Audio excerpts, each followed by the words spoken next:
แค่นี้ค่ะยกแป๊บเดียวมันก็หลุดแล้วเห็นไหมเอ่ยนี่ได้มาแล้วนะคะ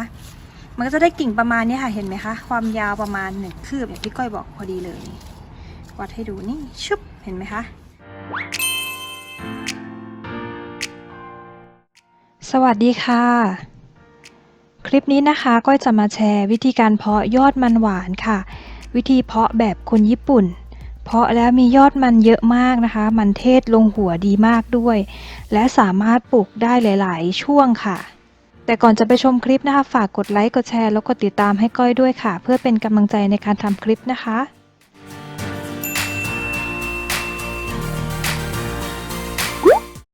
สำหรับยอดมันที่เพาะจากหัวโดยตรงแบบนี้นะคะก็จะเป็นยอดมันที่ต้องการในตลาดสูงเพราะว่ามันจะทำให้ปลูกแล้วมีหัวที่ดกนะคะการเพาะแบบนี้ก็จะเป็นเทคนิคของคนญี่ปุ่นด้วยค่ะเหมาะสำหรับคนที่เพาะยอดมันขายหรือจะเพาะในพื้นที่ขนาดใหญ่เพาะปลูกขนาดใหญ่เพราะว่าเราจะเพาะครั้งเดียวแล้วก็คุ้มค่ามากๆเลยนะคะเดี๋ยวเราไปดูวิธีการเพาะกันเลยค่ะขั้นแรกนะคะเราก็จะเตรียมหัวมันเราสามารถซื้อได้จากที่ตลาดนะคะหรือว่าซูเปอร์มาร์เก็ตทั่วไปเป็นหัวมันสำเร็จรูปหัวมันสำหรับทำอาหารนั่นเองค่ะจากนั้นเราก็เอามา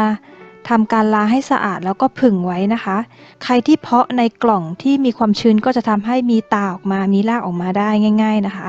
แต่ถ้าใครที่ไม่มีเวลาสามารถเพาะในดินโดยตรงอย่างในคลิปนี้ค่ะคลิปนี้ก้อยก็จะเตรียมภาชนะในการเพาะนะคะจะเป็นกล่องก็ได้เป็นกระถางขนาดเล็กก็ได้หรือจะเป็นถุงดินก็ได้ในคลิปจะใช้เป็นกระถางขนาดเล็กค่ะดินที่ก้อยใช้นะคะก็จะเป็นดินหมักที่ก้อยทำการหมักเองค่ะซึ่งวิธีการหมักดินนั้นไม่ยากเลยนะคะเดี๋ยวก็จะแปะลิงก์ไว้ใต้คลิปนะคะหรือว่าตัวไอด้านบนค่ะสำหรับคนที่ไม่มีดินหมักก็สามารถซื้อดินสำเร็จรูปได้นะคะดินผสมพร้อมปลูกค่ะเอามาปลูกได้เลยนะคะจากนั้นเราก็จะใส่ดินลงไปนะคะให้มี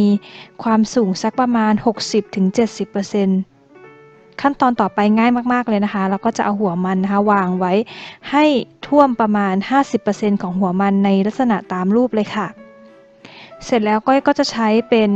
ผ้าหรือว่าพลาสติกหรือว่าฟางนะคะคลุมปิดทับอีกครั้งหนึ่งเพื่อให้เขาอบจะได้มีรากง่ายขึ้นนะคะเพื่อรักษาความชื้นด้วยค่ะทำแบบนี้ประมาณ 2-4 อาทิตย์นะคะก็จะเริ่มงอกปริ่มๆแล้วค่ะหลังจากที่ต้น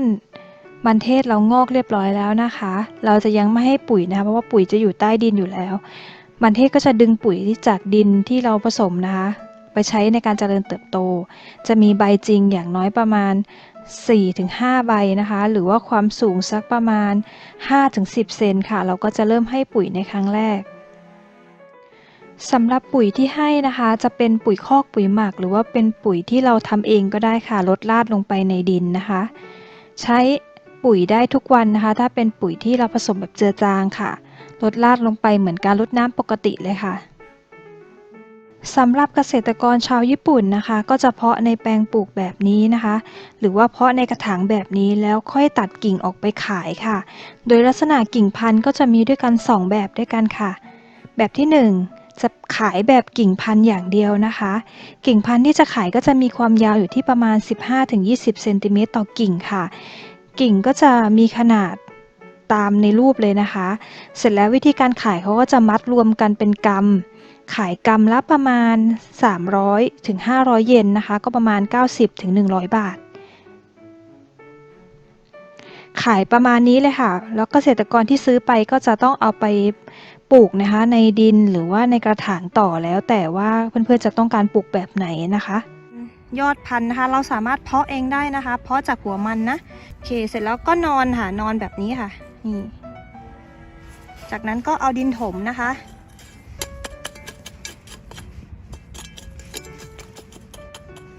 เสร็จแล้วเนี่ยค่ะตรงปลายยอดนะคะเพื่อนๆให้ยกขึ้นมาแบบนี้นะคะแล้วก็เอาดินดันให้ยอดมันชูขึ้นนะคะแบบนี้นะคะโอเค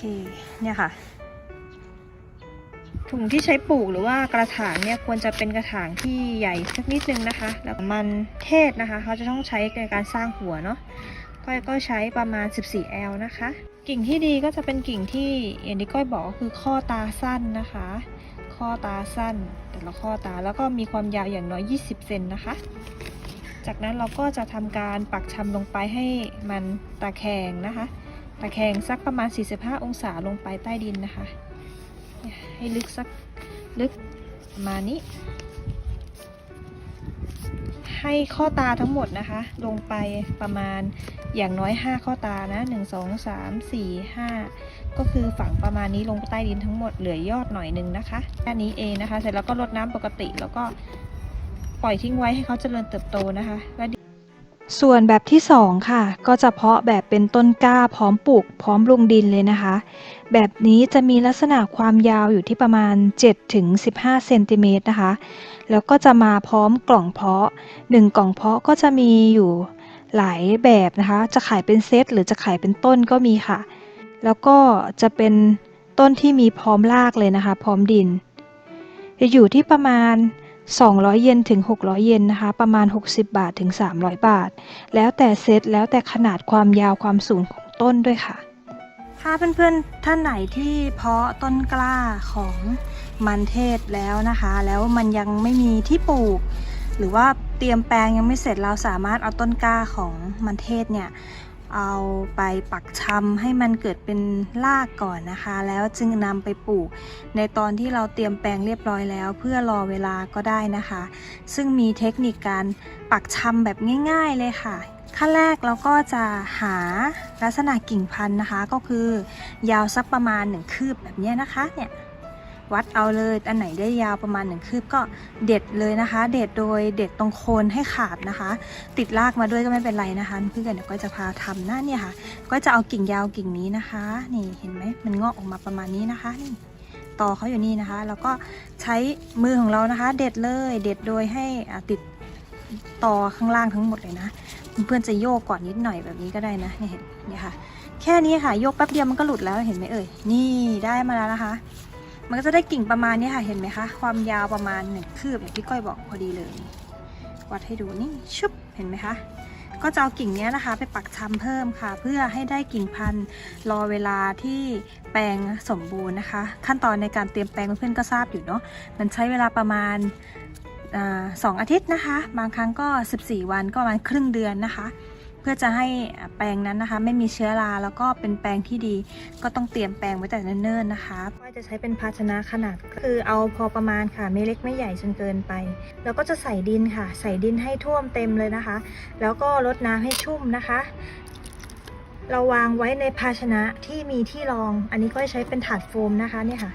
รองถาดโฟมไว้แบบนี้เสร็จแล้วเราก็จะรดน้ำให้ถาดโฟมนะคะถาดโฟมมันมีน้ำขังแบบนี้ค่ะนี่แบบนี้นะคะเพื่อเป็นการเลี้ยงความชุ่มชื้นนะคะต้นกล้าที่เราปักชำก็จะได้ติดเร็วด้วยค่ะหลังจากเราทำเรียบร้อยเตรียมดินเรียบร้อยแล้วมาถึงขั้นตอนการเตรียมต้นกิ่งพันธุ์นะคะกิ่งพันธุ์เราก็จะใช้กรรไกรค่ะเพื่อนตัดรากออกถ้ารากมันยาวเกินก็ตัดออกให้มันสั้นหน่อยนะคะเพื่อจะได้เอารากใหม่นะแล้วก็ตัดใบด้านล่างออกประมาณ 3-4 ใบค่ะนี่ค่ะเสร็จแล้วเนี่ยค่ะก็จะได้ลักษณะกิ่งพันธุ์แบบนี้เลยนี่ค่ะกิ่งพันธุ์ที่ดีนะคะข้อควรจะสั้นเห็นไหมคะข้อสั้นๆแบบนี้รากจะออกมาเยอะเขาจะออกมาประมาณข้อละ1หัวนะคะ1หัว1หัวมันเทศอะค่ะเราก็จะมีข้อตาเยอะๆอย่างน้อย7ข้อตาก็จะได้1ต้นนะคะมี7หัวนะคะนั่นเองนับเลยนะคะ1 2 3 4 5 6 7ถือว่าใช้ได้นะคะมีกิ่งนี้ใช้ได้เลยค่ะมันก็ปักง่ายๆเลยค่ะปักชำลงไปในดินแบบนี้เลยปักชำมันก็ง่ายค่ะดินมันนิ่มเนาะแบบนี้นี่ค่ะแค่นี้เองค่ะเรียบร้อยแล้วค่ะหลังจากที่เราปักชำลงไปนะคะเราก็รดน้ำดูแลปกติเลยค่ะรดน้ำวันละ1 ครั้งถ้าแรงมากแห้งมากก็วันละ2 ครั้งประมาณ2 อาทิตย์นะคะรากเขาจะเริ่มออกมาเยอะมากๆเลยค่ะเราก็จะดูที่รากดูที่ต้นนะคะถ้าเราเตรียมแปลงเสร็จแล้วสามารถย้ายลงปลูกได้เลยค่ะหลังจากที่เราขึ้นแปลงแล้วก็ปูพลาสติกดำแบบนี้เรียบร้อยแล้วนะคะเนี่ยค่ะเราก็จะทำการปลูกนะคะวิธีการปลูกเราก็จะปลูกแบบนอนนะก็คือเนี่ยค่ะลักษณะของต้นกล้าจะเป็นแบบนี้ใช่ไหมคะเราจะปลูกแบบนอนแบบนี้ค่ะให้บริเวณตาของมันเทศเนี่ยประมาณ 3-4 ตาลงอยู่ใต้ดินนะคะ แล้วเดี๋ยวยอดก็จะค่อยๆช้อนขึ้นมาแบบนี้นะคะ บริเวณนี้ก็จะเป็นบริเวณที่จะออกเป็นหัวของเขานะคะเนี่ยประมาณ1 2 3 4ประมาณนี้ค่ะบริเวณนี้ก็จะเป็นบริเวณที่มันจะออกหัวฉะนั้นเราก็จะปลูกแบบนอนนะคะจะนอนฝั่งไหนก็ได้จะนอนหันไปทางขวาหันไปทางซ้ายแบบนี้ก็ได้นะคะซ้ายขวาแล้วแต่ว่าแปลงของเพื่อนๆจะเป็นยังไงนะคะก้อยก็ได้ทำไว้แล้วนะขุดหลุมให้มันลักษณะแบบยาวๆแบบนี้เสร็จแล้วก้อยก็จะนอนแบบนี้ค่ะแบบนี้วัดความสูงจากดินนะคะให้พอดีกับต้นกล้าของเราแล้วก็จะนอนแบบนี้นะคะแล้วก็จะฝังดินแบบนี้ค่ะฝังดินไปปลูกง่ายๆแบบนี้เองนะคะเนี่ยแล้วก็ตรงยอดตรงเนี้ยนะคะเราก็เอาดินกลบให้มันขึ้นทะแยงขึ้นแบบนี้ช้อนขึ้นแบบนี้เห็นไหมแค่นี้เองนะคะก็ดินมากลบให้มันเสมอกันนะเสมอทั้งบริเวณรอยมันแค่นี้เองนะคะเสร็จแล้วเดี๋ยวเราก็จะรดน้ำหรือถ้าไม่รดน้ำก็รอฝนตกเหมือนวันนี้นะคะวันนี้ฝนตกก็เลยเลือกปลูกวันนี้นะคะโอเคอีก2ต้นก็จะปลูกให้หมดก็ปลูกเหมือนกันนะคะเนี่ยค่ะสำหรับส่วนตัวของก้อยนะคะจะชอบแบบที่2มากกว่าก็คือการเพาะต้นกล้าให้มีรากพร้อมปลูกเลยค่ะเพราะว่าในการเตรียมดินก็จะต้องใช้เวลาในการเตรียมดินพอสมควรเลยนะคะฉะนั้นถ้าเราทำต้นกล้าให้มีรากพร้อมลงปลูกได้ทันทีเราจะปลูกเมื่อไหร่ก็ได้ก็สะดวกดีค่ะแล้วก็แบบที่2เนี่ยมันจะทำให้ต้นกล้าของเรานะคะมีราคาสูงมากขึ้นนะคะกว่าแบบแรกนั่นเองคนญี่ปุ่นส่วนใหญ่ถ้าขายในเมืองนะคะในเมืองที่มีการเพาะปลูกที่จำกัดในพื้นที่ที่จำกัดเกษตรกรต้องการความสะดวกสบายค่อนข้างสูงก็จะเพาะแบบที่2ซะส่วนใหญ่นะคะแบบแรกก็จะมีข้อดีอยู่ที่ราคาต่อกิ่งเนี่ยราคาถูกนะคะแล้วก็การขนส่งอะไรเงี้ยมันก็จะค่อนข้างที่จะสะดวกด้วยและนอกจากการเพาะต้นกล้าหรือว่ายอดของมันเทศแบบในคลิปนี้แล้วนะคะก้อยก็ได้ทำคลิปการเพาะแบบอื่นๆไว้ด้วยนะคะถ้าใครสนใจอยากจะลองทำดูก็สามารถเข้าไปดูใต้คลิปได้นะคะก็จะแปะลิงก์ทั้งหมดไว้หรือว่าตัวไอด้านบนนะคะคลิปนี้ก้อยก็นำเสนอแต่เพียงเท่านี้นะคะหวังว่าจะเป็นแนวทางสำหรับเกษตรกรที่ประเทศไทยนะคะสามารถเอาแนวทางนี้ไปประยุกต์ใช้ในการปลูกนะคะหรือว่าจะทำเป็นต้นกล้าขายก็ได้เป็นอาชีพเสริมค่ะใครมีคำถามเพิ่มเติมสามารถคอมเมนต์ถามลงไปในคอมเมนต์ใต้คลิปนี้ได้เลยนะคะหรือจะเข้าไปคุยกันในเพจในกลุ่มใน Facebook ค่ะเดี๋ยวก็จะแปะลิงก์ติดต่อทั้งหมดไว้ใต้คลิปเลยนะคะถ้าชอบหรือถูกใจอย่าลืมกดไลค์กดแชร์แล้วกดติดตามให้ก้อยด้วยนะคะเจอกันใหม่ในคลิปหน้าค่ะสวัสดีค่ะ Yellow and 2 red. 2 pieces each. Then I can get you some map. Say sorry. On the tablet. I give you some fish. Try some. Go ahead, いただきます。Go ahead.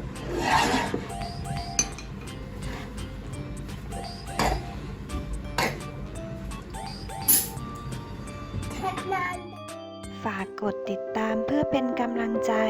แล้วอย่าลืมกดแจ้งเตือนตรงนี้ด้วยนะคะ